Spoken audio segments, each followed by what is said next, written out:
KMC Narayan multi speciality clinic जो कि मुजफ्फरनगर के सदर बाज़ार में स्थित है। यहाँ पर एक विशाल कैंप का आयोजन किया गया है जिसमें डॉक्टर अंशुल बंसल जी हमारे साथ सीधा मौजूद हैं, जो केएमसी कैंसर हॉस्पिटल से आई हैं और गायनी स्पेशलिस्ट हैं। सीधी जानकारी ले लेते हैं इनसे। मैम गायनी कैंसर होता क्या है? नमस्कार, मेरा नाम डॉक्टर अंशुल बंसल है। मैंने एमएस ऑप्शन गायनी करने के पश्चात गुजरात कैंसर इंस्टीट्यूट से कैंसर के लिए स्पेशलाइजेशन किया है।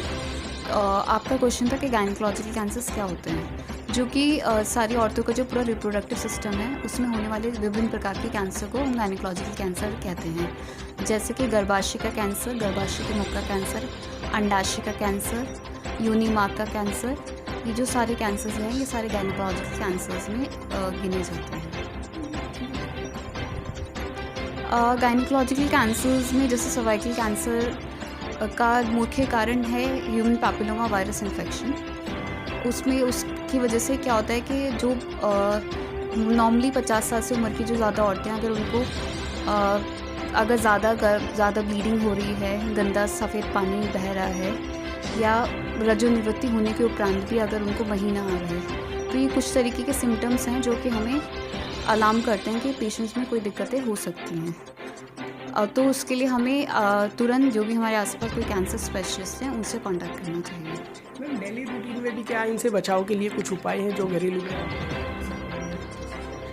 डेफिनेटली मैं ये बोलूँगी कि सारी जितनी भी लेडीज़ हैं उन्हें एक स्क्रीनिंग के लिए ज़रूर जाना चाहिए। मैंने ये देखा कि आप डॉक्टर के पास तभी जाएंगे जब आपको कोई प्रॉब्लम रहेगा, पर एक हमारे पास जैसे सर्वाइकल कैंसर है उसके लिए हम अर्ली स्क्रीनिंग कर सकते हैं। उसके लिए हमारे पास पैप्समेयर का टेस्ट है जो इंडियन गवर्नमेंट भी रिकमेंड करती है कि सारी लेडीज़ को हर तीसरे साल में एक बार करवाना चाहिए। उसमें हम जो गर्भाशय का मुख होता है उससे हम लोग सेल्स लेते हैं और उन सेल्स को पैथोलॉजिस्ट के पास भेजते हैं स्लाइड को। उसमें अगर कुछ जो कोशिकाएं हैं उसमें कुछ तरह के बदलाव मिलते हैं जो हमें कैंसर का इशारा कर सकते हैं। अगर हमें उसमें कैंसर का वो मिलता है तो आगे की जांचें जैसे एमआरआई, बायोप्सी वगैरह हम पेशेंट्स को एडवाइस करते हैं।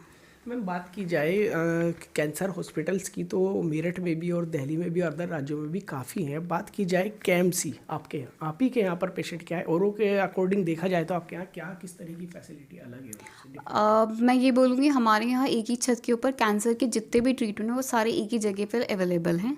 वो चाहे मुख का कैंसर हो, फेफड़े का कैंसर हो, बच्चेदानी का कैंसर हो, या कोई हड्डी का कैंसर भी हो। हमारे यहाँ रेडियोथेरेपी की लेटेस्ट मशीन है। इसके अलावा जो सर्वाइकल कैंसर में एक अंदरूनी सिकाई होती है उसकी ब्रेकीथेरेपी की मशीन है, वो भी लगी हुई है। कीमोथेरेपी के सारे ट्रीटमेंट इसमें सबसे ज़्यादा टारगेटेड इम्यूनोथेरेपी जो भी लेटेस्ट आया है, वो भी जो सारी नई दवाई हैं वो भी सारी उपलब्ध हैं। इसके अलावा हमारे यहाँ जो इसके विभिन्न प्रकार के ऑपरेशन होते हैं, जैसे कि हमारे यहाँ सर्जिकल ऑन्कोलॉजिस्ट और जैसे कि मैं गायनिक ऑन्कोलॉजिस्ट हूँ, वो भी सब एक ही छत के अंदर अवेलेबल हैं। और पेशेंट का कम से कम समय में जितनी जल्दी हो सकता है हम पूरा ध्यान दे के पेशेंट का इलाज चालू करने की कोशिश करते हैं। जैसे कि आप जानते हैं कि कई बार सरकारी अस्पतालों में मरीज़ जाते हैं पर मरीज़ इधर उधर घूमते रहते हैं। उसमें क्या होता है, अगर कोई पेशेंट हमारे पास फर्स्ट स्टेज ऑफ कैंसर का आया है, वो फर्स्ट स्टेज से सीधा थर्ड स्टेज में पहुंच जाता है क्योंकि पेशेंट की रिपोर्ट्स ही नहीं मिलते हैं। 2-2 ढाई हमारे पास बहुत सारे पेशेंट्स आते हैं ऐसे जो आपने जैसे बोला जो सरकारी अस्पताल से धक्के खा के आते हैं। तो हम कोशिश करते हैं कि उनका जितनी जल्दी ट्रीटमेंट हो जाए, जितनी जल्दी उनकी रिपोर्ट्स हैं हम उनका ट्रीटमेंट शुरू करने की कोशिश करते हैं। मैम आप कैंसर हॉस्पिटल मेरठ से हैं केएमसी के, क्या कुछ इस तरह के पेशेंट जो मुजफ्फरनगर से वहाँ तक अफोर्ड नहीं कर सकते, नहीं जा सकते, प्रॉब्लम है नहीं कुछ भी, तो क्या आपकी सुविधा इस तरह की जनपद मुजफ्फरनगर में 1 वीक या 1 मंथ में एक 1 डे होती है कुछ? हमने हमारी जैसे यहाँ पे जो हमने KMC Narayana multi speciality clinic हमने चालू करा है, तो उसके लिए हमने फ्री एम्बुलेंस सर्विसेज का वो दिया है। जैसे कि मैं ऑप्शन गायनिक भी हूँ, अगर कोई जो लेडी है अगर उसकी कुछ डिलीवरी होनी है या पेन है, कुछ कॉम्प्लिकेटेड केस है, उसके लिए हमने फ्री एम्बुलेंस सेवा डाली है। इस यहाँ के पेशेंट्स के लिए हमने फ्री एम्बुलेंस सेवा भी चालू करी है। जिन पेशेंट को जैसे कोई अगर किसी लेडी की डिलीवरी होनी है या फिर अगर किसी को इमीडिएट जैसे कैंसर के पेशेंट्स होते हैं उन्हें ब्लीडिंग वगैरह है, या कुछ इस तरह के कार्डियक पेशेंट्स हैं जिन्हें इमीडिएट मेडिकल असिस्टेंस की ज़रूरत है, तो हमारे यहाँ पूरी फुल फ्लेश्ड एम्बुलेंस सेवा है। साथ में पैरामेडिकल स्टाफ भी रहता है जो पेशेंट के साथ जाने के लिए रहेगा कि अगर उसे ट्रांसपोर्ट के समय भी कुछ रिक्वायरमेंट होती है तो वो रिक्वायरमेंट उसको मिल सके। जैसे ऑक्सीजन वगैरह या कोई इंपॉर्टेंट इंजेक्शन मिलना है तो वो भी एम्बुलेंस सर्विस के दौरान उसको मिल जाएगा और जल्द से जल्द वो मेरठ पहुंच के अपना आगे का इलाज चालू करा सकता है।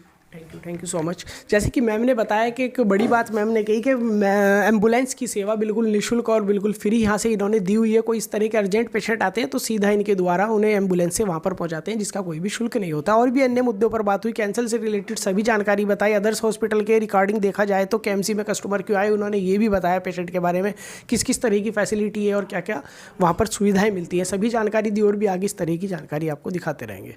ऐसी खबरों के लिए बने रहिए सर्जन न्यूज के साथ ही चैनल को सब्सक्राइब और वीडियो को शेयर करना न भूलें।